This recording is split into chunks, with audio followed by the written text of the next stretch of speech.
Bom dia, pessoal. A gente já vai começar mesmo porque o tema é longo, é diverso e a gente tem muita coisa para comentar, mesmo porque a gente recebe muitos pedidos de clientes, principalmente nos últimos tempos, que tem acontecido de serem publicadas algumas decisões e os jornais replicam essas decisões de uma maneira, mas no fundo, quando você vai ler, não é exatamente aquilo que está sendo replicado no jornal.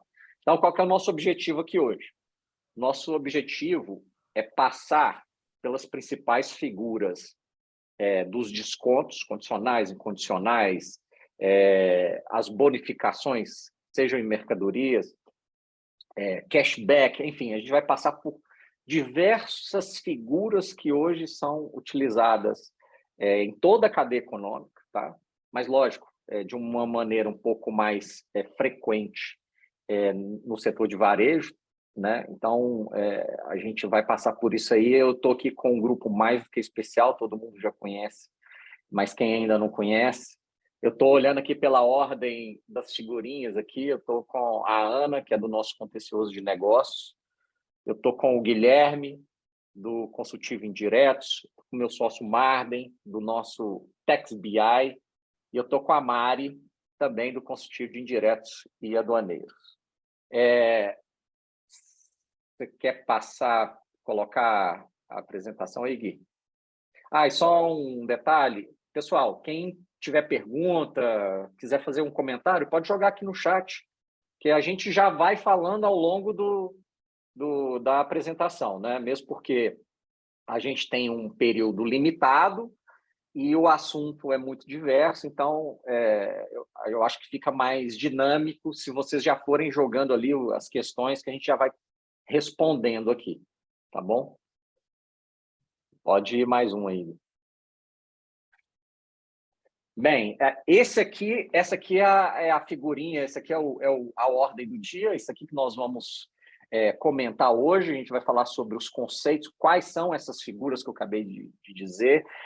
Aí, efetivamente, nós vamos fazer uma operação salame, nós vamos fatiar o assunto, porque os impactos fiscais sobre essa grande figura de desconto pode variar, seja para aquele que está concedendo e para aquele que está recebendo, né? E a gente tem uma variedade de entendimentos dos fiscos, no plural, né? Porque a gente está falando aqui de impactos de tributos estaduais e federais, principalmente.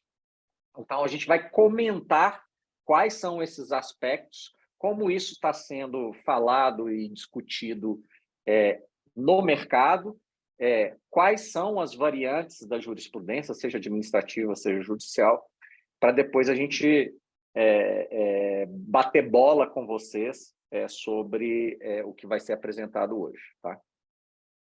Pode ir lá. E aí, a gente está dividindo aqui em 3 grandes conceitos, mas existe o conceito do leigo de desconto condicional e incondicional, e essas duas são as principais figuras, depois a gente vai falar sobre bonificação, é que o leigo fala que condicional, olha, se você me comprar 5, eu te dou um desconto. Isso é uma condição? Em termos gerais, mas não para fins fiscais. Isso é muito importante. Por quê? Porque da mesma maneira que a gente vê confusão no mercado, a gente vê confusão de juízes. Porque a grande parte dos juízes não tem o conhecimento profundo de tributário. Porque quando o juiz ele vai fazer o concurso, né, o candidato vai fazer concurso, gente, ele precisa estudar de direito de família, sucessões, a direito tributário, né? Então, é uma matéria muito vasta.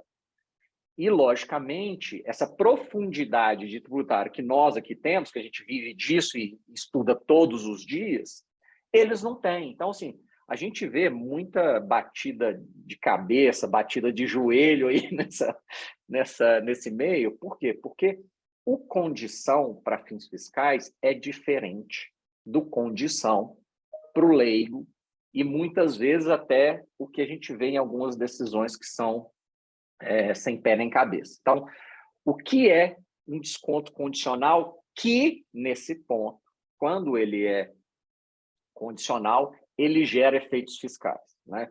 É quando, por exemplo, após venda da mercadoria, você concede o desconto. Exemplo, quando uma empresa vende uma mercadoria a 100 e fala, olha, você tem um prazo de pagamento de 30 dias. Se você honrar esse prazo, em vez de você me pagar os 100, você vai me pagar 95. Quer dizer, é posterior ao ato de venda. Então, essa é o que a gente chama de desconto condicional. Isso eu estou sendo bem simplista, tá, gente? A gente vai detalhar isso a seguir. O incondicional é diferente. O incondicional, o desconto é dado no momento da compra, não a posteriori, não depois da compra ser feita, a mercadoria ter saído do estabelecimento do vendedor, né? Então, a partir do momento que eu entro no estabelecimento, por exemplo, varejista, e já está com desconto, eu saio dali já com a mercadoria com o desconto dado na nota, e aí os efeitos são diversos dos efeitos do desconto condicional. Então, o desconto é como se eu estivesse efetivamente diminuindo o preço de venda e, proporcionalmente, os tributos incidentes. Tá? Então, de novo, um é uma condição dada a posteriori, outro é uma condição dada antes ou no momento da venda. As bonificações em mercadoria é quando é a famosa dúzia de 13, né, Marlon? Quando eu vendo 10, você vai me pagar 9. Então, quer dizer, estou te dando uma mercadoria a mais.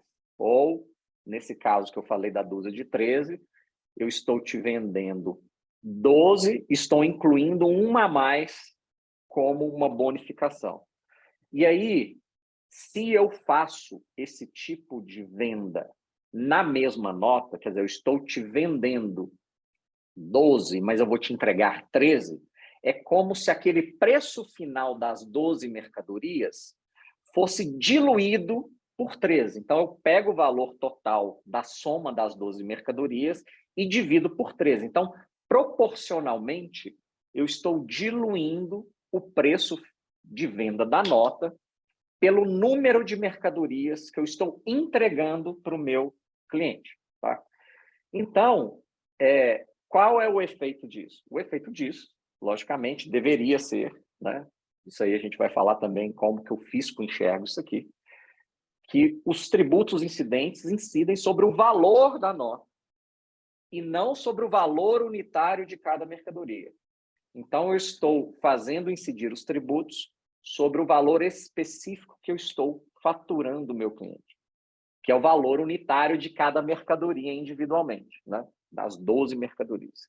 Agora, se eu te vendo 12 e essa 13ª mercadoria eu faturo apartado dessa nota, amanhã, depois de amanhã, daqui um mês, os efeitos hoje para fins fiscais são diferentes. É como se eu estivesse fazendo uma doação, né?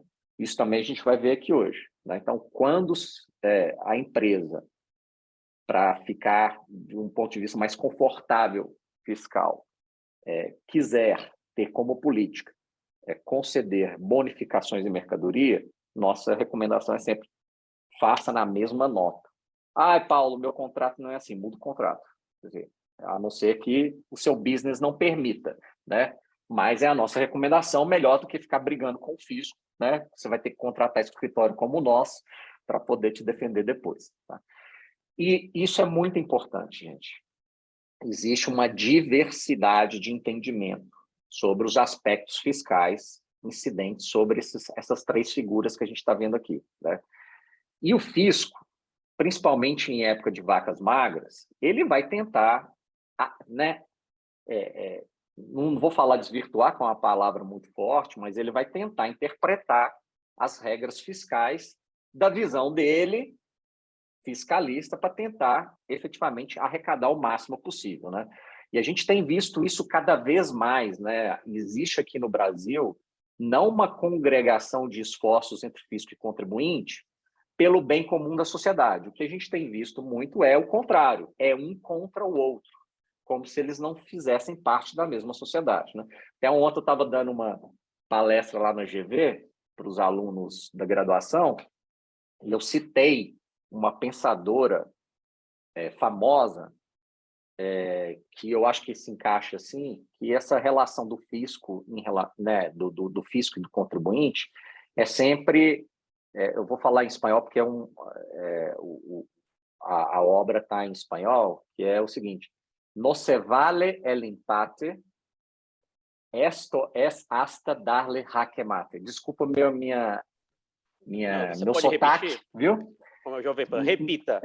Repita. Então, ó, traduzindo para o português, para mim não vale o empate, eu sigo até o final para dar checkmate, que é a pensadora famosa Anitta, em sua obra Downtown. Então, é isso, é isso que acontece. Então, infelizmente, a gente tem que ficar se defendendo o tempo inteiro. Tá?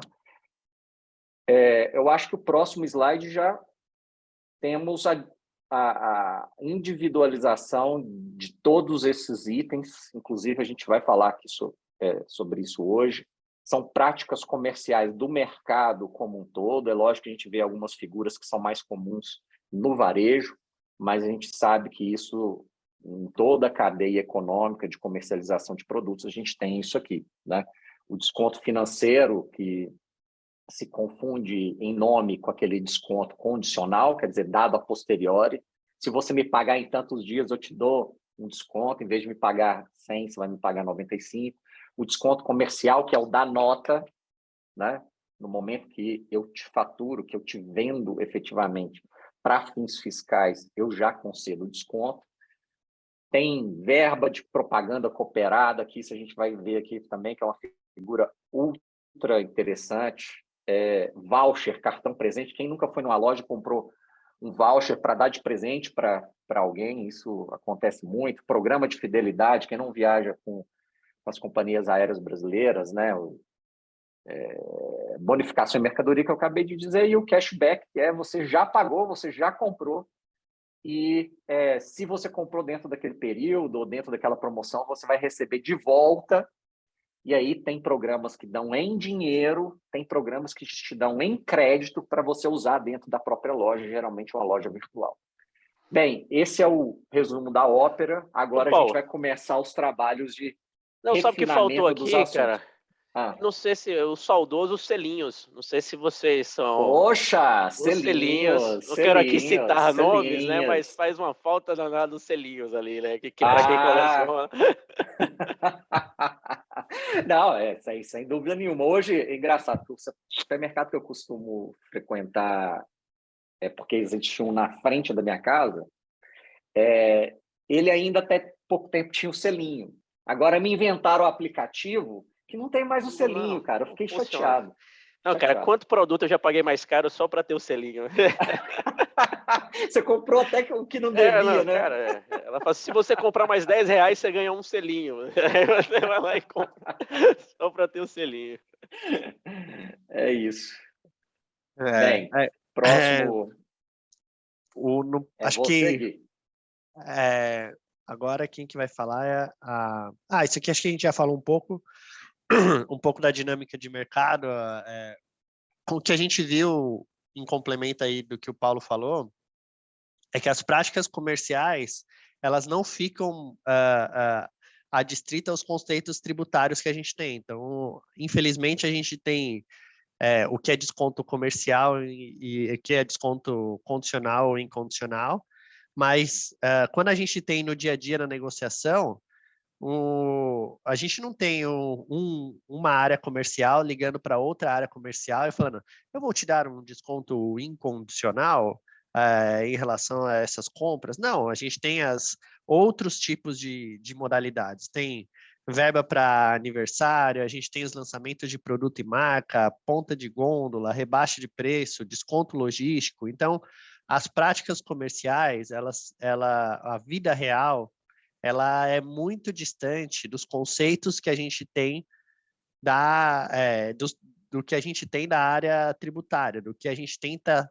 encaixar na área tributária. E Gui, aí... Posso só dar um exemplo? É que isso eu coloquei, vou fazer meu jabá no livro que eu escrevi sobre o Bate-Papos para Jovens Futuros Advogados. Que o direito tributário, vamos falar de direito tributário, ele é como se fosse um carro sendo rebocado. Então, você tem o reboque, o carro sendo rebocado, e em vez de ter uma corrente puxando o carro, você tem uma fita elástica. E o reboque é o mercado, é a economia. Então, ele vai na frente. E como a gente está falando de um elástico, as realidades elas vão se distendendo, né? Elas vão ficando cada vez mais longe. De repente, o elástico começa a segurar e movimentar o carro vai e volta, vai e volta. Mas sempre a economia está na frente. Mas, às vezes, a depender da velocidade, o carro bate atrás na traseira da economia, né? Então, é mais ou menos por aí. Eu acho que esse é exatamente um dos casos, porque a gente, em vários trabalhos que a gente tenta auxiliar aqui os clientes, o que sobra para a gente quando a gente pega esse tanto de possibilidade de desconto e práticas comerciais é tentar montar um quebra-cabeça, né? Então, a gente tem uma necessidade de tentar montar as peças daquele desconto, então tentar falar, olha, esse desconto aqui, como ele tem essa condição, mas ela é semântica, ela não é um evento futuro incerto, então isso pode ser um desconto incondicional, isso é um desconto condicional, isso deve ser tributado, isso não deve, porque a gente tem que tentar encaixar modelos que não são de prática de mercado, que não foram feitos com base na legislação fiscal. A legislação fiscal ela é super antiga, o conceito de desconto incondicional existe desde 1900 e bola, e a gente hoje tem outras modalidades, nem existia cashback naquela época. Então, a gente tem Quem outras fez esse modalidades. slide aqui? Quem A fez? cantora, né? A filha do artista, como Paloma, você já parabéns, cara, sabe. adorei aqui. E complementando o Gui, eu acho que um ponto super relevante, inclusive tem a ver aí com o nosso slide, é que a gente vê muitas vezes a Receita querendo enquadrar ou considerar diversos tipos de desconto e diversos tipos de bonificações que são dadas aí nessa prática comercial como se fossem peças idênticas, o que não são. É por isso que, assim, é muito importante a gente analisar caso a caso, identificar, olha, essa pecinha é diferente dessa, então essa não encaixa naquela situação específica. A gente precisa fazer essa diferenciação. É isso. Acho que agora Marley? Vamos falar um pouquinho aqui, né? Eu também lembrei aqui você falando, Paulo, da saudosa egrégia Universidade Federal, né, da Bahia. E a gente tinha exatamente essa alegoria, né, que o direito, as aulas de direito, né, ali de civil, processo civil, o direito é o último vagão da locomotiva, né? Poxa, isso é uma verdade, mas uma hora você tem que pegar o trem, né? E o que acontece com o direito tributário, nesse aspecto, é que a gente está muito atrás. Então, discutir desconto condicional e incondicional para cashback, e a gente vai fazer isso agora, desconto condicional, né, para rebate, para esse tipo de coisa, cara, é você encaixar um contexto, né, um conceito jurídico totalmente ultrapassado. Me lembra as discussões de software de prateleira para definir se é ICMS ou ISS numa realidade virtual, de metaverso. Né? Me lembra a própria divisão de ISS e ICMS, quando cada vez mais a gente caminha para uma mistura das duas, né, figuras, né? A gente está caminhando muito mais para uma prestação de serviço, hoje um compartilhamento de ativos, né, do que propriamente uma mercadoria. Então a gente tenta sempre, e a gente vê isso, né, ao invés da gente ter, enquanto sociedade, né, Câmara Legislativa e a própria Justiça, né, desafiar situações novas, a gente tenta encaixar esses conceitos velhos, né, numa roupagem nova. Então, vamos tentar fazer isso aqui com vocês. Vou fazer um esforço sobre-humano, já dizendo que eu não concordo com muita coisa que eu vou falar, mas a ideia é tentar sempre encaixar o conceito de desconto condicional e incondicional para essas figuras. Pode passar, Gui. Então, o primeiro ponto que a gente tem que ver aqui, pessoal, é o seguinte, de quem que a gente está falando, né? Porque existe uma dinâmica de mercado para quem dá o desconto e quem recebe o desconto, e posteriormente se esse desconto é repassado para o consumidor final, né? Então, a primeira coisa, vamos analisar o fornecedor, a indústria, o importador, aquele cara que está ali produzindo ou importando bem. Normalmente, é ele que vai dar o primeiro desconto, né? O desconto ali, né, seja através de uma verba comercial para que o produto dele fique ali no varejo exposto de alguma forma, né? Ou uma mercadoria em bonificação, se aquele distribuidor ou varejista ele, cumprir com o acordo em contrato, ou até aumentar o acordo de contrato, né? Em relação àqueles itens que se espera que sejam vendidos, né? Ou até mesmo financeiramente, né? Não só em mercadoria, mas dar um valor, restituir um valor ali, como parte do redutor do parte do preço do produto que está sendo vendido. Por que eu estou falando isso aqui? Porque é importante que a gente entenda que para quem dá, né, o desconto, né, o tratamento disso aqui, seja contábil, seja tributário, ele vai representar uma despesa, ele vai representar um aumento de custo, uma doação, né, um desconto fornecido. Então, a gente não tem aqui uma natureza de credora, a gente não tem uma natureza de receita, a gente tem uma natureza ao contrário, né, de redutor de uma receita ou de um aumento de um custo, né? Porque, de novo, eu estou conferindo produtos, estou dando dinheiro, né, ali para o meu varejista ou para o meu distribuidor.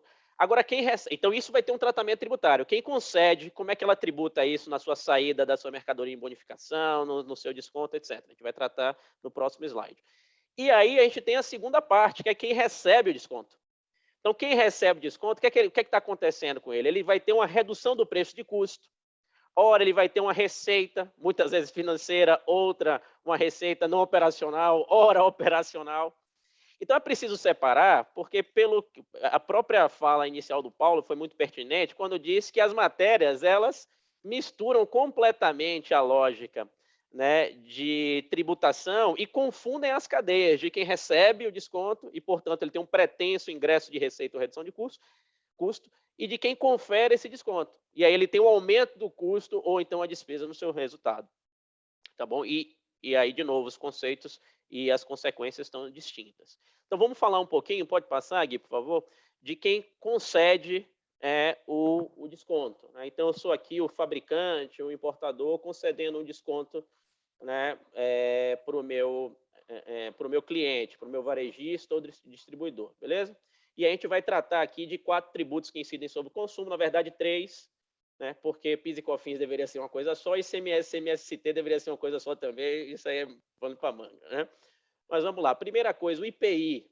Então, quando eu concedo o meu desconto, incide IPI nesta operação, e a gente vai ver que toda vez que a gente está falando de um fato gerador que incide sobre a saída ou a circulação de um produto, a gente tem um tratamento tributário que se aproxima.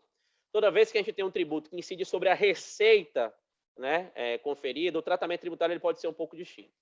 Então, vamos lá. IPI. Ora, a gente sabe que os descontos incondicionais eles não constituem base para a tributação do IPI. Então, o que é o desconto incondicional para o fisco, né, em termos práticos aqui? É aquele desconto que está na nota, meu amigo. Então, se sua nota fiscal ela vai sair com a redução do preço do desconto, ou ela vai sair com a dúzia de 13, né, com a bonificação já nessa nota, a própria Receita Federal, Solução de Consulta 266, entre outras, diz que isso, na verdade, é um abatimento no preço, né, que ele vai, e o preço ele é base para cálculo do IPI, então, reduzindo-se o preço, você tem uma redução via desconto incondicional, né, do IPI. Então, você consegue reduzir o seu custo do IPI, porque ele não inclui na base esse desconto que a gente está dando. Marden, veja só, muitas vezes o meu contrato com o distribuidor ou varejista, eu só consigo mensurar o meu desconto incondicional em um momento posterior. Vou dar um exemplo. Cara, eu vou dar um desconto para o meu varejista se ele atingir uma meta de vendas. Veja só, a meta de vendas ela é necessariamente futura. Né? Por isso que a observação do Paulo é pertinente. Em regra, né, todo desconto ele é condicional. Ele está condicionado a algum fato. Agora, essa condição ele pode ser posterior, né, ou anterior, né, ou igual, né, ao momento da transação, né? Ao momento da transação. Então, se ele for... E o que é que o fisco diz? Que o momento da transação, porque ele precisava ter um critério, é a nota fiscal de venda, né? Então, se a minha nota fiscal de venda traz o meu desconto, ela vai ser incondicional. Olha que viagem, né? Ou se ela traz, né, ali a minha redução do preço na nota, ela é um desconto incondicional, ainda que esteja sob condição. Qual Não que é a tem nossa... uma figurinha do WhatsApp que é assim, não é? Exato, né? Então, a gente vai jogar, já que o entendimento ele é simplista, porque precisa ser enquadrado ali no conceito, a gente vai brincar com esse conceito. Então, qual a primeira recomendação que a gente traz aqui para os clientes? Cara, essa transação, esse desconto, ele não necessariamente, em contrato, precisa estar atrelado com a primeira nota fiscal de venda. E aí você pode modelar o seu contrato para isso. Olha, meu amigo, se você atingir, no meu exemplo, né, a meta de venda X, na próxima transação, né, você terá um desconto ou uma mercadoria recebida em bonificação, né? E aí você... É isso, Margem. Para que eu vou ficar brigando com o fisco? isso. Se é possível, porque a gente sabe que tem mercado que não é possível, né? Porque as práticas não permitem. Mas para que eu vou ficar brigando com o fisco e tendo que contratar escritório como nós, sendo que eu posso resolver isso com uma mera mudança de prática, né? É exatamente isso. Eu me lembro que estava aqui ajeitando a casa, e a minha saboneteira, Paulo, foi uma mercadoria em bonificação, né? Eu fui lá, completei os pontos e fui resgatar. E aí, engraçado, porque estudando aqui, eu fui resgatar esse cupom fiscal nessa nota. E apesar de a bonificação, e aí esse é o ponto, né, a prática de mercado, como o mercado ele se amolda ao direito, infelizmente, né? O que eu vi? Que, na verdade, embora para mim eu tivesse tendo uma bonificação de uma saboneteira, quando eu olhei o cupom, era o seguinte: o valor da saboneteira, 100, um exemplo, e aí eu tive um desconto, um abatimento no preço de venda de 100. Então, na verdade, não saiu uma nota de bonificação. Era uma mercadoria vendida com um abatimento que era igual ao preço, no meu caso, entendeu? Então, se eu tivesse comprado uma saboneteira de 120, eu teria um abatimento de 20, né? Então, muitas vezes, a gente tem uma publicidade propaganda específica, né? Isso não significa que ela precisa condizer necessariamente com o arranjo tributário que é colocado, né? Mesma coisa aqui em relação, eu vou pular o PIS e COFINS, né? Mesma coisa em relação ao desconto incondicional do ICMS. O ICMS incide sobre a circulação de mercadoria. Então, o que é que o fisco diz? Quando você tem a circulação de mercadoria e, neste momento, você já dá o abatimento, ou já dá a bonificação 12 de 13, né? Aliás, vamos deixar a bonificação para o lado. Quando você tem ali o abatimento no preço de venda, né, isso é um desconto incondicional, né? Agora, a questão da bonificação, por incrível que pareça, né, a gente precisou, né, de uma jurisprudência, né, dos nossos tribunais superiores, né, do STJ, para dizer ali, né, erga omnes, né, em recurso repetitivo, que, na verdade, né, a bonificação de mercadoria, quando dada na nota fiscal de venda, ela constitui um abatimento, mesma coisa. E, por isso, né, também não incide ICMS sobre essa operação. Existem alguns estados, a exemplo de São Paulo, né, que eles resistem a esse entendimento do STJ, né, que já é um entendimento totalmente pacífico. Então, a gente pode ter alguma discussão aqui dentro de São Paulo, né, ou possivelmente em outros lugares, né, mas com a chance de êxito muito grande, né, e uma segurança boa para que a gente coloque aqui o ICMS como, né, não tributável, ou seja, não incide, não é base para cálculo do ICMS os descontos dados em bonificação quando na nota. Meu amigo, você não quer brigar com o Estado de São Paulo, o que é que você faz? Faz esse exemplo que eu dei da saboneteira. Ao invés de dar a bonificação em produto, dá em valor, né? E aí todo mundo fica feliz e fica contente, né? Vou pular aqui para o PIS e COFINS, né? PIS e COFINS, ele é um desconto incondicional, quer na bonificação, né? Quer no próprio abatimento do preço de venda, inclusive quando essa bonificação é dada em momento posterior e apartado. Por que isso? E ver se vocês conseguem entender o meu raciocínio. O PIS e COFINS, ele não incide sobre uma circulação ou sobre a saída do produto, ele incide sobre a receita, né? E a doação, ainda que feita de forma isolada, via bonificação, ela nunca vai ser uma receita. O nome já diz, ela é uma doação, ela é gratuita, né? Não existe doação que não seja gratuita, a não ser aquelas doações que o Guilherme de vez em quando faz, no esquema Poderoso Chefão. Estou te dando um negócio, mas eu posso te pedir um favor lá na frente. E isso é um desconto condicional. Mas, via de regra, né, a receita ela não existe numa doação, e por isso a sua bonificação, quer na própria nota ou quer numa nota apartada, ela não vai ser base para PIS e COFINS, tá bom? E aí a gente chega no nosso querido ICMS-ST, né? O paladino dos tributos, né? O VAT por excelência, né? O problema que só o brasileiro tem. Creme de la creme. O creme de la creme, é aquilo que faz assim os nossos estudos se aprofundarem até a eternidade, né? Mardinha, deixa eu só complementar uma questão que você mencionou em relação a PIS e COFINS. Quando a gente fala de desconto financeiro ou desconto na fatura, aí a gente sim tem uma discussão se eu posso excluir a base do PIS e COFINS, né? Porque pela receita eu não poderia excluir, essa hipótese não seria bom desconto ponto, Mari. incondicional e, portanto, eu não poderia passar a excluir lá na minha apuração. Verdade, Mari, verdade. É só lembrando a frase da Anitta, entendeu? Então, é isso mesmo, Mari, bom ponto seu. Eu falei aqui sobre o que é desconto incondicional. Faltou falar, Mário, o que era o desconto condicional, né? Então, aquele desconto dado posterior, como, por exemplo, um desconto financeiro. Quando você paga o boleto ali da sua pós-graduação e tem um desconto, né? Se você pagar na data correta, ou mesmo um acordo comercial. Olha como esse conceito. Todo desconto é condicional.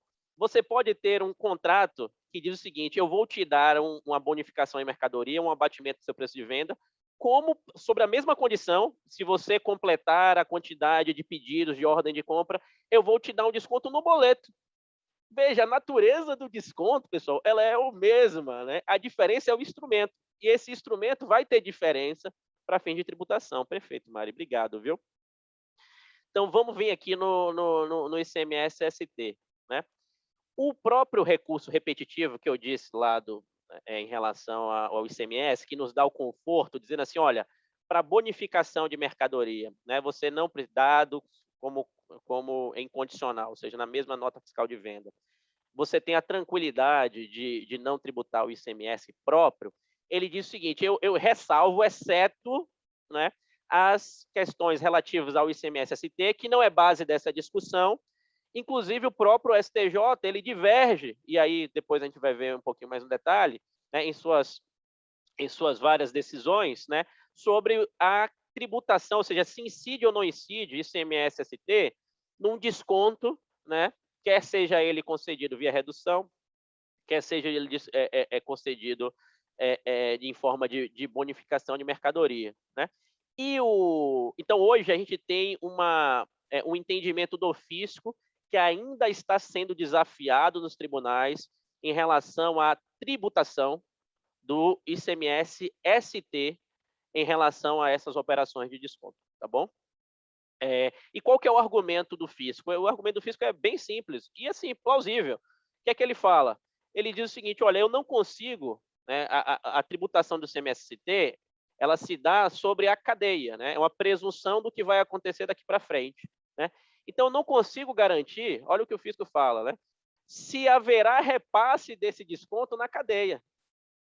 Então, poxa, se eu estou tributando para a cadeia toda, só o primeiro ente da cadeia, né, que tributa o ICMS-ST para toda a operação, não consegue garantir que haverá repasse desse desconto, por que eu vou dizer que ele não vai ser base tributável do ICMS-ST? Né?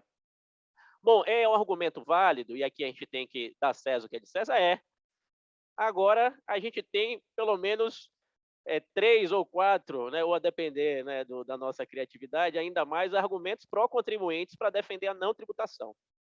Né? Primeiro argumento, eu vou começar pelo final, né, depois eu vou para os números. Né? Veja, o STF ele tem se posicionado, né, inclusive de forma recorrente, a gente está esperando aqui um julgado definitivo, dizendo o seguinte: olha, o ICMS-ST, na verdade, ele é o ICMS, né? E ele é o ICMS sob uma metodologia de arrecadação diferente, ele é o mesmíssimo tributo. Tanto ele é o mesmíssimo tributo, que se por acaso eu chego na ponta da cadeia e eu vejo que eu tive incidência do ICMS-ST em valores maiores do que aquele que de fato foi esperado, né, o Estado precisa me devolver o dinheiro.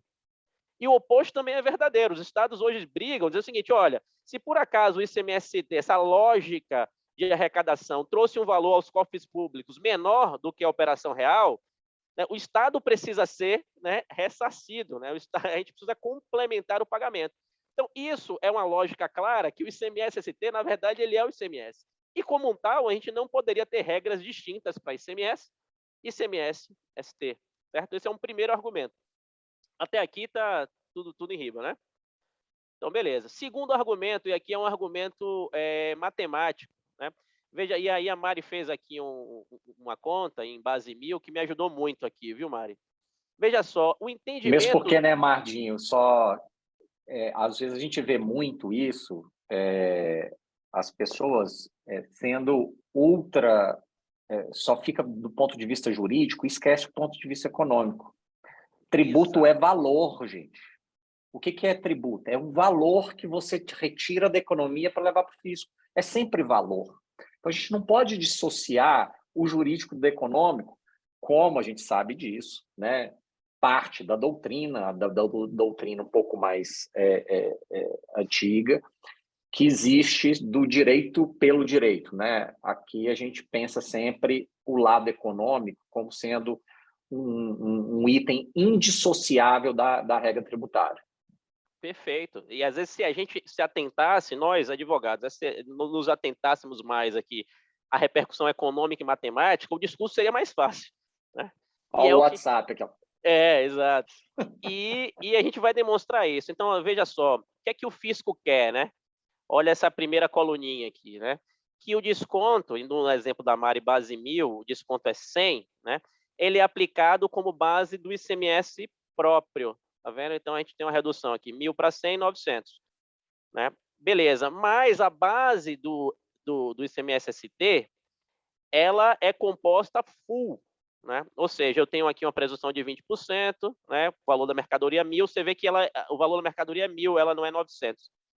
Então, quando a gente olha isso, se a gente soma o ICMS próprio com o ICMS-ST, a carga tributária dessa operação é R$ 216. Beleza? Isso aqui é fisco, né? Então, vocês estão vendo aqui que eu estou aplicando a redução de base de cálculo apenas sobre o ICMS próprio. Então, o ICMS próprio ele vai ser maior, e aí, para quem gosta de cálculo, já entendeu que o desconto no ICMS-ST, né? ICMS próprio é abatido sobre o ICMS-ST. Né? Então, ele vai ter uma repercussão nisso, uma carga tributária vai dar R$ 216. O que é que o fisco quer? Olha lá, ele quer que a gente faça isso. Agora, se a gente tiver uma operação sem desconto nenhum, como é que acontece? Na coluna 3 ali. Então, veja, eu tenho um desconto de 1000, não abato, né, 10% de nada, então é uma operação flat, né? E aí eu vou ter um ICMS próprio maior, né, que vai reduzir, inclusive, o meu ICMS-ST a pagar, porque o ICMS próprio é crédito para o ICMS-ST. Então, veja, no final das contas, a carga tributária de uma operação, né, sem desconto nenhum, é R$ 216. A carga tributária, né, como o fisco quer, são os mesmos R$ 16, porque você ganha, né, segundo o fisco, você vai ganhar no ICMS próprio, mas você vai perder no ICMS-ST. Então, veja, no final das contas, você não dá desconto sobre o ICMS-ST, significa que a carga tributária ela vai ser igual. Até aí, beleza? Terceiro argumento. Esse aqui, Paulo, você vai curtir. Isso aqui é matéria aprofundada de direito de ICMS-ST aqui, de imposto de VAT. Vamos analisar agora sobre o conceito do custo. Veja só, como a gente acha que deveria ser? Coluna do meio, do contribuinte ali, né? Olha, a gente tem a base de 1000 e um desconto de 100. Eu vou aplicar esse desconto incondicional nas duas bases, no ICMS e no ICMS-ST. Então, veja, eu tenho aqui o desconto de 100, cheguei na minha base 900, certo? Paguei ali 162 de próprio, beleza? Aí, componho a minha base com 900 mais 20%, que é o MVA, vou chegar a 1.080, calculo o meu ICMS-ST, beleza? E aí eu chego num valor de operação. Qual que é o meu valor de operação aqui? A gente não fez essa conta, mas confia em mim. O meu valor de nota, ou seja, custo para quem está comprando, ele vai ser R$ 900 mais R$ 32,40. salvo melhor matemática, R$ 932,40, certo? Então, quem compra de mim, quando eu aplico o desconto, né, ele vai comprar, ele vai receber um custo, né, de R$ 932,40. Veja, como o fisco quer, que é a coluna da esquerda, eu tenho os R$ 900 de preço, né, do meu valor do produto, mas o meu ICMS-ST é maior. Vai ser 900 mais 54, salvo melhor matemática, o meu custo vai ser R$ 954. Então, eu vou ter um custo maior pelo fisco, de 954, versus, como a gente quer que seja, R$ 932,40. Pessoal, a diferença desse custo entre 954 e 932, ela vai dar R$ 21. R$ 21, se vocês analisarem, é a diferença de 54 para 32. É a diferença do ICMS-ST majorado pelo fisco e o ICMS-ST de R$ 32. O que é que eu quero dizer? O desconto, dizer que eu não estou repassando o desconto no ICMS-ST, significa, na verdade, que esse desconto está indo para o fisco, não para mim. Porque a gente está dando desconto para o fisco. Eu estou dando desconto para o fisco. O fisco, ao dizer faça a metodologia sem aplicar o ICMS-ST, né? E, de novo, a diferença do custo que o próximo da cadeia vai receber é exatamente a diferença, a maior, que o fisco embolsou via ICMS-ST. Meu amigo, você está dando desconto. A única diferença é que num desconto você está dando para os elementos da cadeia, para quem participa da produção, para quem participa da comercialização. No outro, você está jogando o desconto, né, incondicional do ICMS-ST no bolso do fisco estadual. E esse é mais do que um argumento lógico. Se quiser, depois a gente conversa sobre isso, que o tempo não vai dar aqui para refazer os cálculos. Mas esse é mais do que um argumento lógico para a gente garantir que o ICMS-ST deveria considerar, sim, um desconto incondicional e reduzir ali o meu custo dessa sistemática de tributação, tá bom? Vamos falar um pouquinho agora do pessoal que recebe o desconto, quem está na outra ponta. Vai lá, Aninha. Bom, pessoal, antes de começar aqui minha fala, eu vou fazer só uma ressalva, tá? Pode ser que, conforme eu for explicando aqui, os impactos fiscais para quem recebe o desconto, eu faça menção às figuras do fornecedor e do varejista por costume. Mas como o Paulo bem colocou, como o Marden falou também, esses acordos comerciais, eles podem ter as mais diversas configurações, né? Então, vamos lá. Gui, se você puder passar... Você fala na cadeia inteira, né, Aninha? Exatamente, na cadeia inteira. Cadeia econômica. Todo tipo de figura, exatamente. Bom, quando a gente está falando de quem recebe o desconto, uma primeira pergunta que a gente tem que se fazer sempre é se esse desconto ou essa mercadoria dada em bonificação, ela reúne as características para que seja configurada uma receita e, portanto, para que se justifique a incidência do PIS e da COFINS, né? A gente vai focar aqui a apresentação mais em PIS e COFINS sob a perspectiva de quem recebe, porque essa é a principal controvérsia jurídica que a gente vê hoje em dia a respeito desse tema, né? Então, para tornar aqui a explicação um pouco mais prática e objetiva, a gente desenhou os 3 cenários que, na nossa visão, são os mais típicos, né, os mais comuns, para falar, na prática, como que é a interpretação da Receita a respeito disso, como que é a interpretação da jurisprudência a respeito desse tema. Então, vamos colocar aqui as situações em si.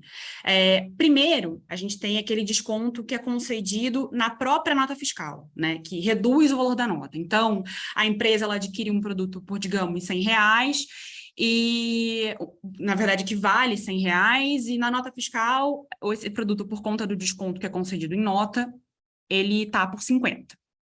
Esse desconto concedido em nota, que reduz o valor da nota, ele pode ser considerado uma receita para essa empresa que está comprando a mercadoria? A segunda situação é aquela mercadoria que é entregue em bonificação, né? Como o Paulo e o Marden já vinham colocando, ela faz uma compra perante um fornecedor de 10 produtos que valem 10, né? E aí, em um momento posterior ao da compra, e, portanto, um momento posterior à demissão da nota fiscal, ela recebe do fornecedor mais 10 produtos a título gratuito, sem desembolsar nada por isso. Esses produtos que são recebidos e que ingressam no estoque dessa empresa, a título de bonificação, eles são um ingresso, um elemento novo positivo no patrimônio da empresa, que configurariam receita, que, portanto, seriam tributáveis pelo PIS e pela COFINS? Segundo questionamento, né?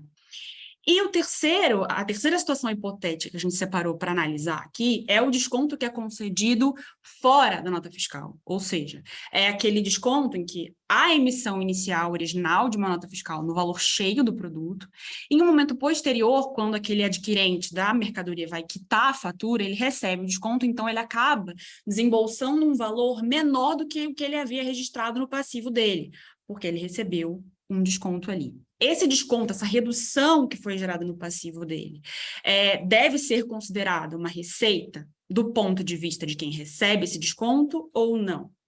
E aí, Gui, pode passar. Bom, aqui as respostas, a primeira premissa que eu queria fixar com vocês é qual é o entendimento, qual a interpretação que a Receita Federal do Brasil dá para essas três situações, né? Então, basicamente, o que a Receita Federal diz, né? Sempre que se estiver diante de uma vantagem econômica que reúna as características de um desconto incondicional, então, essa verba, essa vantagem, ela não vai precisar ser submetida à tributação pelo PIS e pela COFINS pelo adquirente, né? Então, vejam que também, sob a perspectiva de quem recebe o desconto, a Receita Federal, ela considera relevante essa classificação entre desconto incondicional e desconto condicional. E para a Receita Federal, o que seria um desconto incondicional? Acho que a gente já falou aqui ao longo da exposição, mas, enfim, vou reiterar. É aquele desconto, por óbvio, que não está condicionado a nenhum tipo de evento futuro incerto, e mais do que isso, é aquele desconto que não só consta na nota fiscal, como também reduz o valor da nota. Então, até tem uma solução de consulta de 2017, salvo engano, em que a Receita fala, olha, não basta que a bonificação ou o desconto conste ali nas informações complementares da nota. Ela tem que, de fato, reduzir o valor da nota para que seja considerado um desconto incondicional, portanto, não seja tributado na ponta de quem recebe o desconto, né? Então, com base só nessa premissa, a gente já consegue aqui tecer algumas considerações e concluir qual seria a resposta para cada uma das três situações hipotéticas que a gente está tratando aqui, né? Desconto, primeira situação, desconto concedido em nota, eu acho que é bem tranquilo, até por solução de consulta COSIT, que, portanto, vincula ali a administração pública, que é um desconto incondicional, que, portanto, em tese, por quem recebe esse desconto não deveria ser submetido à tributação. Mercadoria em bonificação, desde que ela conste na própria nota fiscal de compra e venda, esteja, ou seja, vinculada àquela operação de compra e venda, desconto incondicional, não tributa. Agora, se, como na nossa situação hipotética, essa bonificação ela é entregue no momento posterior, estando, portanto, desvinculada da operação de compra e venda, a Receita entende que isso seria uma receita de doação, que, portanto, deveria ser submetida, sim, à tributação pelo PIS e pela COFINS. Terceira situação hipotética, desconto fora da nota, na visão da Receita Federal, também é uma receita e deve ser tributada pelo adquirente da mercadoria, porque, afinal de contas, lá atrás, quando foi emitida a nota fiscal, ele registrou um passivo maior, e quando ele foi quitar a fatura, ele não desembolsou tudo que ele tinha registrado no passivo, ele teve ali uma redução do custo que gerou um ingresso, ainda que fictício, que deve ser considerada receita. Vamos falar um pouquinho de jurisprudência, né? O que a gente vê na jurisprudência administrativa ali no âmbito do CARF?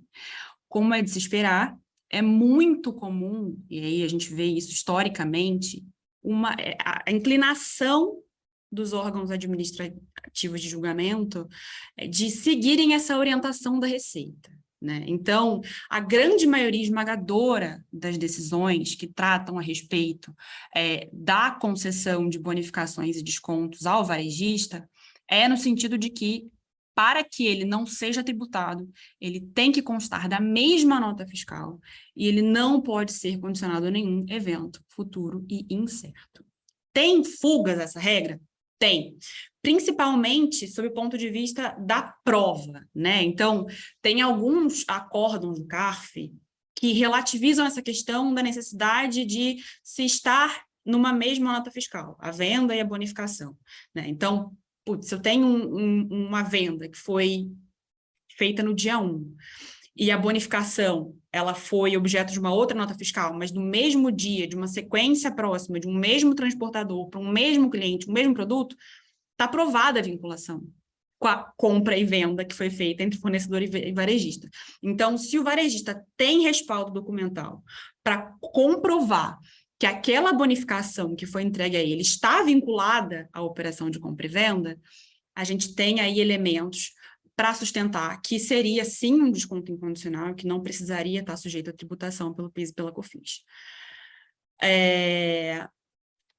Enfim, a tendência da jurisprudência administrativa, como eu falei, é de adotar uma interpretação mais restritiva desse tipo de desconto e de bonificação, muito na linha do que as soluções de consulta da Receita fazem, mas é fato que recentemente a gente teve uma sinalização favorável por parte da Câmara Superior. Eu não vou conseguir aqui entrar em detalhes a respeito do conteúdo da decisão, porque ela não foi publicada até o momento, a gente está monitorando essa publicação, mas ela foi muito veiculada na mídia, né?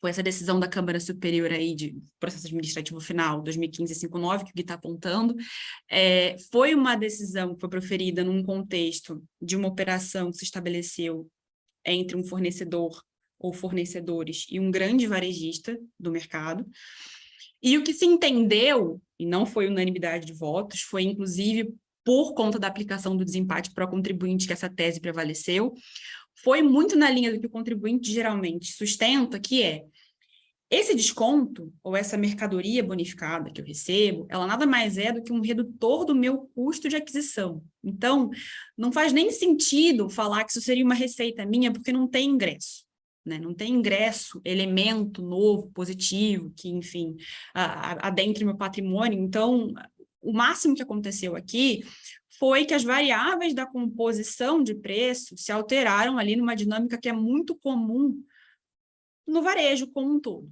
né? E foi essa tese que prevaleceu na Câmara Superior de Recursos Fiscais, embora, como eu tenha dito, a gente não tenha ainda a íntegra da decisão para falar mais especificamente a respeito de cada um dos fundamentos que foi utilizado no voto que venceu. Em termos de jurisprudência judicial, o que a gente tem até o momento, né?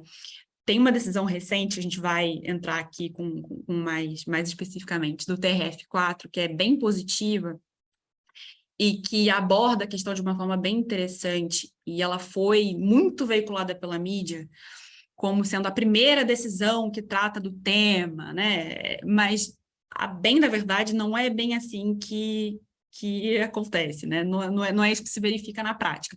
A gente já tinha, sim, algumas sinalizações por parte do Poder Judiciário, especialmente na 5ª região, já tem algumas decisões judiciais que foram proferidas nesse contexto de acordos comerciais que são celebrados entre fornecedor e varejista. 3ª região tem um acórdão importante também, anterior ao da 4ª região. Só que esses acórdãos, tanto da 5ª quanto da 3ª região, eles partem muito da ótica que é proposta pela Receita, né? De olhar para esses acordos comerciais e tentar ali encaixar cada uma das verbas nas classificações de é desconto condicional ou é desconto incondicional. Se é incondicional, então está fora do campo de incidência do PIS e da COFINS, mas se for condicional por qualquer motivo que seja, então tem que tributar. O da 4ª região é o primeiro que se tem notícia que faz uma abordagem um pouco diferente dessa discussão toda, né? E aí, Gui, não sei se... Boa. O que o voto que venceu ali na 4ª região ele fala, né? Primeiro, que do ponto de vista do adquirente da mercadoria, ou aqui do varejista, não faz muito sentido essa diferenciação entre o que é desconto condicional e o que é desconto incondicional. Isso importa para quem está concedendo o desconto, porque a lei fala expressamente que se exclui da base de cálculo do PIS e da COFINS o desconto incondicional concedido. né? Então, isso importa para outra perna, para a perna anterior, para o desconto que o fornecedor está concedendo para esse adquirente da mercadoria. Sob o ponto de vista do varejista, o que é importante que se perceba, né? Ele tem um custo de aquisição quando ele compra do fornecedor. Então, nesse vetor varejista-fornecedor, o que existe é sempre um desembolso de caixa. É sempre um sacrifício patrimonial, que vai ser menor ou maior na proporção do desconto que for concedido pelo fornecedor. Então, descabe aqui falar de receita, a não ser, e essa é uma ressalva importante que a Acordon faz, que essa verba seja entregue em dinheiro para o varejista. Aí sim a gente está falando de uma receita inequivocamente tributável pelo PIS/COFINS, na visão da quarta região, né? Mas eles fazem essa diferenciação, então comprar com desconto é diferente de vender com desconto e tem que ter impactos diferentes. Para dizer justamente que, mercadoria dada em bonificação não pode ser considerada receita. É um redutor do custo unitário do produto que o varejista adquiriu. Desconto concedido, seja na nota, seja fora da nota, também não pode ser considerado receita, porque é uma redução do custo de aquisição da mercadoria que foi comprada pelo adquirente, né? Agora, além da ressalva das verbas que são dadas em dinheiro, o Acordon também faz uma outra ressalva importante, que é muito relevante que se olhe também para qual foi o tratamento dado pelo varejista no momento em que essas mercadorias, sejam as adquiridas, sejam as recebidas em bonificação, ingressaram no seu estoque, né? Porque, às vezes, o varejista, ele, na hora que recebe a mercadoria, ele tem esse custo de aquisição, registra isso como uma despesa e toma o crédito, né, do PIS e da COFINS. Sem considerar que em um momento posterior ele recebeu um desconto que reduziu esse custo de aquisição. Então, ele tem um desconto que foi considerado cheio, depois ele recebe depois que ele recebe esse desconto, esse crédito ele não sofre nenhum tipo de estorno ou redução, né? Então, em tese, esse crédito ele foi tomado a maior. Então, né, enfim, a mensagem que a gente queria deixar aqui: existem outras decisões além dessa da quarta região que olham muito especificamente para a forma como cada acordo comercial é celebrado, então isso tem que ser levado em consideração. Quais são os documentos que eu tenho para comprovar a configuração do meu acordo? Quais são as características desse meu acordo que levam à interpretação mais ou menos robusta de que ele é um desconto incondicional? Isso já foi enfrentado pelos tribunais antes mesmo do proferimento do acórdão da quarta região, mas, de fato, essa perspectiva de redução de custo e não pode ser receita, independentemente de nota ou não, enfim, é o primeiro acórdão de que se tem notícia que tenha levado a discussão para esse patamar, né? Especificamente em relação ao crédito, o Gui vai fazer algumas considerações agora. Mas perfeito, Aninha, só fazer uma observação. Existe salvação ali, luz no fim do túnel, né?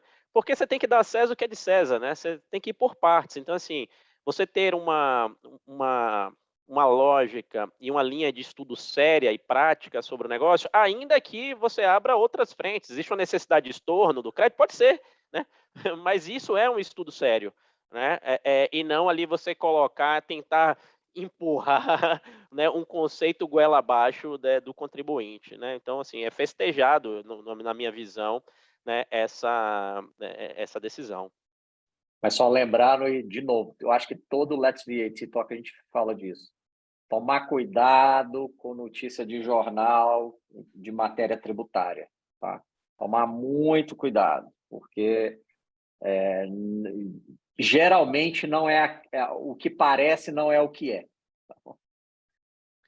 É isso. Acho que eu vou falar um pouquinho da última parte do que a Ana comentou, que é a possibilidade do varejista tomar o crédito, né? Eu vou trazer primeiro, só para deixar fácil, duas situações iniciais. Então, quando eu tenho desconto na própria nota ou desconto incondicional, Então, a gente vai ter lá a base do ICMS, IPI, PIS, COFINS, ele já vai ser o valor descontado ali. Então, se eu tenho uma mercadoria que vale 100, eu tive um desconto na nota de 50, a base de cálculo dos tributos todos na saída do fornecedor ele é 50, e quando o cliente ele for tomar o crédito, o ICMS, obviamente, se ele for aí tiver uma hipótese de crédito de IPI, geralmente, quando a gente está falando de varejista, ele não tem, mas ele vai tomar o crédito tanto do ICMS quanto do IPI, o destacado, e o do PIS e COFINS, ele vai tomar o 9,25 sobre a base, que é o 50.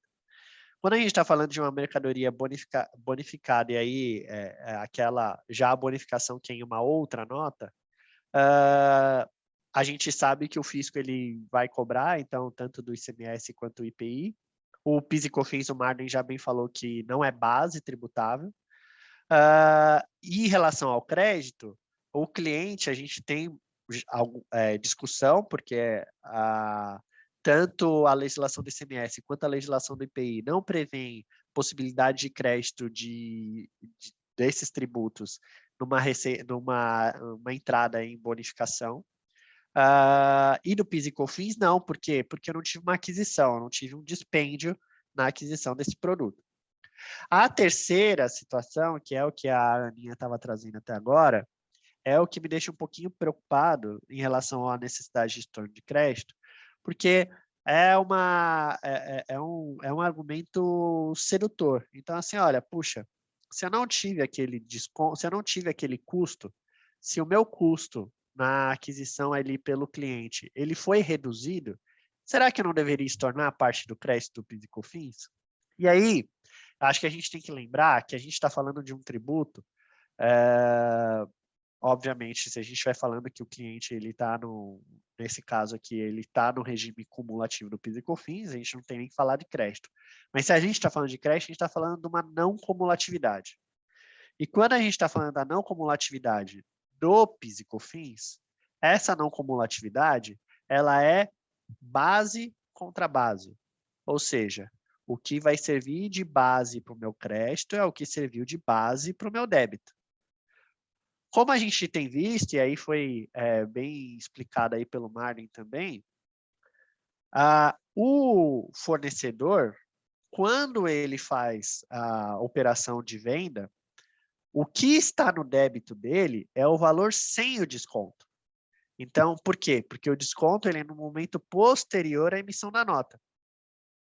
Pela legislação do PIS e COFINS, o desconto que ele é posterior à nota, ele não pode ser deduzido da base de cálculo do PIS e COFINS.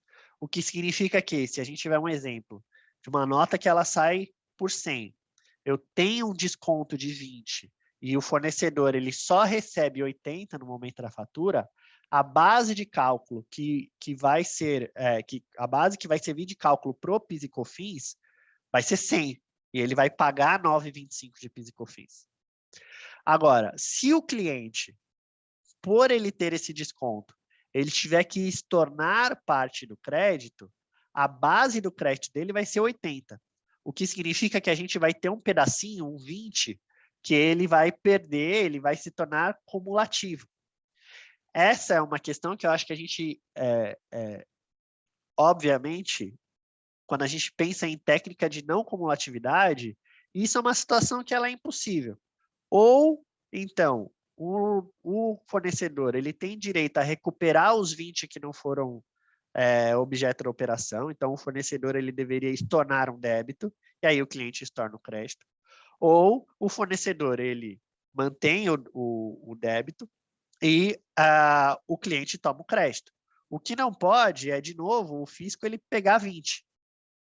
20 de base aí, só porque, não, mas o cliente ele tem que estornar porque ele não teve esse dispêndio.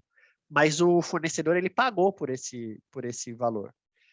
A base do desconto, ela foi incluída na base do fornecedor. O fornecedor ele efetivamente pagou 9,25 sobre o valor que depois foi descontado. E só tem aquela pequena diferença, né? Assim, a base sem tributos é a mesma, né? Mas a diferença é que para você tomar crédito, o ICMS ele inclui ele está incluído dentro do seu dispêndio que gera o crédito, né? Eu ia fazer... Diferentemente do débito que você exclui o ICMS, né? Eu E ia depois de fazer 20 anos, nós conseguimos... né, o contribuinte conseguiu. eu ia fazer essa ressalva que a gente teve uma primeira quebra aí dessa lógica com relação à exclusão do ICMS na base do PIS e COFINS, e que a Receita, inclusive, com base nesse argumento, ela tentou falar, não, então, olha só, quando eu for dar o valor do ICMS na base, quando você for pedir aí, contribuinte, o valor do ICMS na base, eu quero o ICMS líquido dos créditos, porque você também tem que se tornar. E a Procuradoria falou, não vem com essa história. Agora que a gente está resolvendo isso, não vamos criar uma nova confusão. Mas a gente sabe que a IN 1919, ela tem aí um certo grau de confusão em relação a isso. Mas o que o Paulo falou é correto. A gente já tem uma ideia em relação ao tributo sobre tributo, ICMS, a gente já tem uma confusão em relação a isso. Mas tirando e aí isso... é engraçado, Gui, porque PIS e COFINS, tem até uma grande discussão se PIS e COFINS, se a não cumulatividade é imposto contra imposto ou base contra base. Por quê? Porque PIS e COFINS não vão na nota fiscal. Eu não sei quanto que o cara de trás pagou, né? Eu não sei se ele está no lucro real ou no lucro presumido. Eu não sei se ele está no regime cumulativo ou não cumulativo. Isso eu não sei, porque não vem na nota, inclusive. Então, o fundo como é que eu faço a não cumulatividade de PIS e COFINS? Eu presumo que o imposto seja, eu pego a alíquota, então eu pego a alíquota e jogo sobre a base. E aí eu faço o net, né? Então, não é igual alguns, se eu não me engano, o Japão é assim, que você pega a base inteira, pega a base do débito e só tributa o net, né? O Brasil é um pouquinho diferente, porque ele presume, pega a alíquota, joga sobre a base e aí sim faz o encontro de tributos, né? Então, por isso que, na minha visão, e aí isso reforça ainda mais que o ICMS ele entra na base do crédito. Por quê? Porque a base do crédito é o desembolso, entendeu? É a despesa que você teve. E dentro dessa despesa, você pagou o ICMS ali dentro. Então, reforça ainda mais aí. É isso. Então, acho que essa é uma discussão que a gente vai começar a ter, como a Aninha falou, a autuação, ela tentou pegar o cliente pela considerar esse valor como receita, mas já teve como o objeto da autuação não foi o crédito, a gente não teve uma decisão aí efetiva sobre o tema. Pode ser que a gente tenha uma virada do fisco e falasse, não, então eu não vou brigar pela receita, eu vou brigar pelo estorno do crédito, pode ser. Mas a gente queria aqui trazer uma questão adicional, Gui, que é... Oi. Só complementando com o que a gente tinha falado antes, né? A gente precisa manter um nível de coerência, porque senão a gente vai estar dando esse desconto, colocando ele na mão do fisco, no bolso do fisco. Então, Exato. por isso que a gente precisa analisar esse fato com atenção e considerando a cadeia como um todo, né? Para manter uma coerência. O fisco não pode querer pegar dos dois lados. Exatamente. Então, nessa linha da coerência... Calma, querer ele pode até querer, né? Mas não pode. É isso. Nessa linha da coerência, a gente sabe que existe uma tese, e eu particularmente tenho um apreço por essa tese, que é, bom, se na outra perna, esse desconto, esse dispêndio que o fornecedor tem, com uma bonificação, ela é considerada receita, se o fisco quiser ir atrás daquele valor como uma receita, então também do ponto de vista de não cumulatividade, quem teve o dispêndio, que é o fornecedor, ele tem uma despesa talvez passível de crédito se enquadrar no conceito de insumo para fins de PIS e COFINS. Então, se o cliente lá na ponta, a despesa que ele tem, então, por exemplo, aquela grana que a gente viu aí, a Aninha bem comentou, que o TRF4 entende que o dispêndio em dinheiro, ele é uma receita, sim, para o cliente, então, para o meu fornecedor, ele pode sim pensar se isso não é uma despesa que gera crédito de PIS e COFINS. E aí isso, hoje, a gente tem uma discussão mais forte no CARF, para o setor das montadoras. A gente sabe que as montadoras, elas têm vários incentivos e bonificações de venda para as concessionárias, e muitos desses incentivos, eles traduzem em efetivo incremento de venda para a concessionária, para a montadora.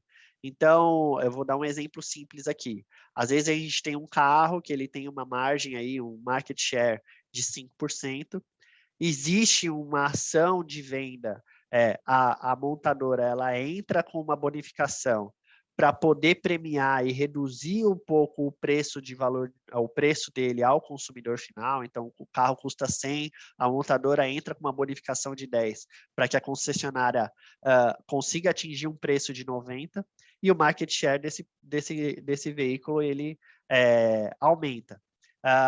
Quando a montadora retira a bonificação, que o preço volta ao normal, novamente a gente tem uma queda do market share. Esse tipo de teste de subtração, que apesar de não ser o que foi julgado lá pelo STF, pelo STJ, é uma ideia que a Receita vem aceitando, é uma tese que a gente pode brincar para pensar. Então, a despesa, se ela é essencial e relevante, e eu consigo mostrar isso por meio de laudo, por meio de prova, que aquela bonificação, aquela grana que eu concedo ao meu cliente para incrementar a venda, ela de fato aumenta também a minha receita, isso poderia sim gerar um crédito de PIS e COFINS para o fornecedor. Isso aqui, se a gente fosse falar, daria mais um tema inteiro sobre esse ponto, mas acho que vale a pena a gente ter isso no radar para continuar nas discussões e lembrar que, como a Mari falou, existe uma coerência. Se naquela ponta ela é uma receita, aqui ela poderia ser uma despesa passível de crédito. E aí, pessoal, entrando aqui no último item que a gente trouxe para a discussão com vocês, a gente trouxe a questão do cashback, que está sendo assim, amplamente adotado aí no mercado varejista, tanto quando a gente fala no mercado online, no mercado presencial, e aqui a gente trouxe pelo título de cashback, mas eu acho que a gente poderia incluir, inclusive, os selinhos que o Marden falou lá no início da nossa apresentação, né? Então, a gente tem, a gente pode ter basicamente aí dois cenários, né? Um cenário em que o cashback ele é concedido pelo próprio vendedor, próprio fornecedor da mercadoria, ou um cenário em que a gente tem a concessão aí de um cashback por uma instituição financeira que faz a intermediação dessa compra e venda. Tá? Gui, se você puder passar para o próximo. Obrigada. Entrando aí no primeiro cenário, né? Então, o que seria assim mais clássico, né? A gente tem um fornecedor que vende aí diversas mercadorias para o comprador B, que geralmente é uma loja no varejo, ou mesmo pode ser ali o A, o próprio varejo, e o B, o consumidor final. Tá? Então, e aí como que acontece, geralmente? Existe uma operação de compra e venda de mercadoria, esse comprador paga pelo preço efetivo daquela mercadoria, então se ele compra por 100, ele paga efetivamente 100, e o vendedor ele concede ali um cashback relativo a um percentual desse preço que você pagou para mim. Então, você me pagou 100, eu vou te devolver R$5, tá, dessa compra. Esses R$5, geralmente, você pode utilizar ele de diversas formas. As mais comuns são, olha, eu vou realmente te devolver em dinheiro, então eu vou te devolver espécie, vou fazer esse cashback em espécie, ou você pode utilizar para abater uma compra futura que você realizar por mim. Tá? Então, você pode utilizar esse valor de cashback para abater o valor de uma segunda compra, Ou mesmo você pode utilizar o valor integral desse cashback para trocar por uma mercadoria. Então, se eu tenho, por exemplo, um cashback total de R$100 e a mercadoria que eu quero adquirir custa R$100, eu posso utilizar esse valor total para fazer o pagamento daquela mercadoria. Tá? Essas três alternativas, né, essas três formas de concessão de cashback, cada uma delas pode ter um tratamento tributário diferente e distinto, ainda que para quem está comprando aquela mercadoria, isso seja considerado, sim, um redutor do custo daquela mercadoria que eu comprei antes e até da segunda mercadoria que eu estou adquirindo num segundo momento, né? Então, quando a gente fala num cashback, uma devolução em dinheiro, em espécie, para quem está concedendo, isso é considerado um desconto condicional. Então, para quem recebe, se a gente está falando que quem está recebendo ali é uma pessoa jurídica, isso é, na visão da Receita Federal, e como a Ana mencionou anteriormente, isso é considerado como um ingresso de receita. Portanto, deveria ser tributado esse dinheiro recebido em espécie. A mesma coisa é quando eu pego esse dinheiro e troco por uma mercadoria. Então, eu uso o valor total daquele meu cashback para fazer o pagamento da mercadoria. Essa mercadoria que sai do fornecedor para o comprador, ela sairia como se fosse uma bonificação. Tá? Então, eu estou entregando uma mercadoria e eu não recebo nenhuma receita efetivamente vinculada naquela segunda operação que eu estou realizando. Então, para o vendedor, isso é considerado uma saída de mercadoria por uma mera liberalidade. Então, a gente entra lá naquilo que o Marden disse, é normalmente tributado pelo ICMS, tá? Porque não é considerado, na visão do fisco, como um desconto incondicional, e na visão de quem está recebendo essa mercadoria em bonificação, o que foi adquirida com o pagamento do cashback, isso também é considerado uma receita, com as ressalvas que a Ana mencionou da jurisprudência, que a gente consegue trabalhar aí para defender que não deveria ser considerado uma receita. Quando a gente fala na terceira opção ali, que no nosso exemplo está em segundo momento, de um abatimento no valor da compra da segunda mercadoria, é aqueles casos em que eu não tenho um cashback no valor total da mercadoria que eu estou adquirindo, mas eu vou conceder um desconto, ou seja, eu vou pagar uma parcela daquela mercadoria que eu estou adquirindo com esse cashback que eu tenho ali acumulado na minha conta. Então, para quem está concedendo isso, ele vai necessariamente ser informado na nota fiscal. A partir do momento que ele vai informado ali na nota fiscal como um valor a deduzir do valor da mercadoria devido, é como se eu estivesse utilizando uma moeda de pagamento e isso seria considerado um desconto incondicional. Aí sim a gente consegue afastar a tributação, tanto para quem está recebendo, como para quem está vendendo. Tá? E aí, no nosso segundo exemplo, é quando a gente tem uma instituição financeira ali no meio, né? Porque isso acontece muito quando a gente fala de consumidor final. Então, muitas vezes a gente tem ali campanhas em que esse cashback ele não é devolvido necessariamente por quem está vendendo aquela mercadoria, mas ele é devolvido pela instituição financeira que promove a venda por meio de uma instituição de pagamento online ou por meio de uma promoção do cartão de crédito. Então, quem devolve o valor, uma parcela do valor daquela compra, não é o vendedor. O vendedor ele vai continuar recebendo o valor integral daquela compra e não vai ter que devolver nada a mais. Quem faria esse ressarcimento desse dinheiro seria essa instituição financeira. E aí a gente tem duas formas que geralmente ocorrem aí nessas operações. Uma é a devolução em dinheiro especificamente, então muitas instituições financeiras fazem o depósito na conta corrente ali do consumidor, por exemplo. Então, quando a gente está falando de um consumidor final, pessoa física, a gente tem já posicionamento da Receita Federal dizendo que quando a gente fala de pessoa física, isso não é um ingresso de uma nova receita, portanto, a pessoa física não precisa fazer uma declaração lá no ajuste anual de imposto de renda, falando, olha, eu recebi um cashback do meu cartão de crédito de uma compra que eu fiz. Então, isso eu não precisaria oferecer novamente a tributação na declaração da pessoa física. Mas, por outro lado, se a gente estiver falando de uma pessoa jurídica, pode ser que o fisco passe a entender que isso é um desconto condicional e é uma receita, deveria ser considerada uma receita para fins de tributação, na linha com as demais jurisprudências que dizem que qualquer devolução ali, entrada de dinheiro, deveria ser considerada como ingresso de receitas. Tá? E uma outra possibilidade é um desconto financeiro, né? Então, muitas vezes a instituição financeira ela não devolve efetivamente em dinheiro, ou seja, ela não faz um depósito ali na sua conta corrente, mas ela concede um desconto ali na sua fatura do cartão de crédito. Então, ela faz ali um abatimento daquela compra que você fez. Então, isso também seria considerado um desconto na visão da Receita, um desconto condicional que deveria ser tratado como um ingresso de receita para quem está comprando, quando a gente fala aí de uma pessoa jurídica.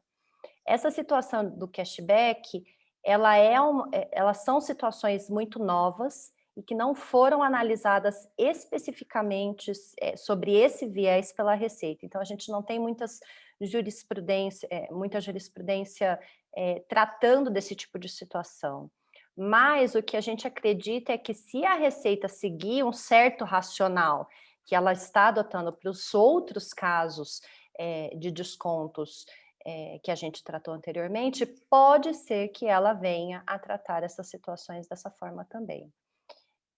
Eu acho que a gente finalizou aqui, não sei se a gente tem perguntas adicionais, mas se eu puder fazer um resumo assim, de tudo que a gente discutiu, não existe uma fórmula específica, não existe um pensamento, uma decisão única, né? Eu acho que a gente pode vir aí a trabalhar cada um dos contratos de forma a desenhar da melhor forma possível para que isso não seja caracterizado como ingresso de receita para quem recebe, não seja considerado um desconto condicional também para quem concede. Então, eu acho que a guerra não está perdida. A gente tem aí caminhos a serem seguidos e a gente tem alternativas para mitigar todos esses riscos e discussões que a gente tem tratado, que a gente tratou aqui hoje. A gente só precisa vestir a noiva da melhor forma possível, como o Guilherme sempre fala, né? Não adianta a gente só defender no final do dia de que nada disso é um desconto condicional, nada disso deveria ser considerado como receita, se a gente não se prepara antes e deixa todas as nossas documentações contratuais, todas as emissões de nota fiscal da melhor forma possível para efetivamente espelhar a operação que eu estou realizando. É isso. Eu acho que tinha até uma pessoa com a mão levantada, acho que é a Raquel. Raquel, se você quiser mandar a pergunta aqui no chat ou por e-mail, a gente vai ter o prazer de responder. Caso contrário, primeiro elogiar os meus colegas que trouxeram um tema que não é preto no branco, não é uma ciência exata, mesmo porque todo dia que a gente acorda, a gente vê uma coisa diferente no jornal, é um cliente que está enviando um jornal para a gente, uma decisão, e está vindo de tudo quanto é lado. E também não existe uma coisa uníssona do entendimento, por exemplo, do próprio órgão. A Receita Federal entende uma coisa para a IPI e acaba falando outra para PIS e COFINS, sendo que, embora sejam tributos distintos, o fio condutor acaba sendo o mesmo. E ainda mais entre fisco federal e fisco estadual. No fundo, todo mundo quer tributar, né? E a gente pode olhar isso de duas óticas, né? Ou aquilo que a gente acha que é correto a gente discute, ou a gente joga o jogo do fisco e tenta montar os nossos negócios, as nossas operações, os nossos contratos, de maneira que a gente tenha o menor impacto possível. A gente sabe que muitas vezes as questões comerciais são muito mais relevantes do que a questão fiscal. Então, muitas empresas acabam querendo aumentar as vendas sem mudar o modelo comercial. Mas se der para conciliar as duas coisas, melhor. Então, eu agradeço todo mundo que ficou conosco hoje de manhã. Esse vídeo vai estar no nosso canal do YouTube, no nosso canal do Stock Forbes, provavelmente hoje à noite ou amanhã de manhã, assim como a nossa apresentação que a gente fez aqui hoje vai estar disponível para quem participou, a gente vai mandar por e-mail, tá bom?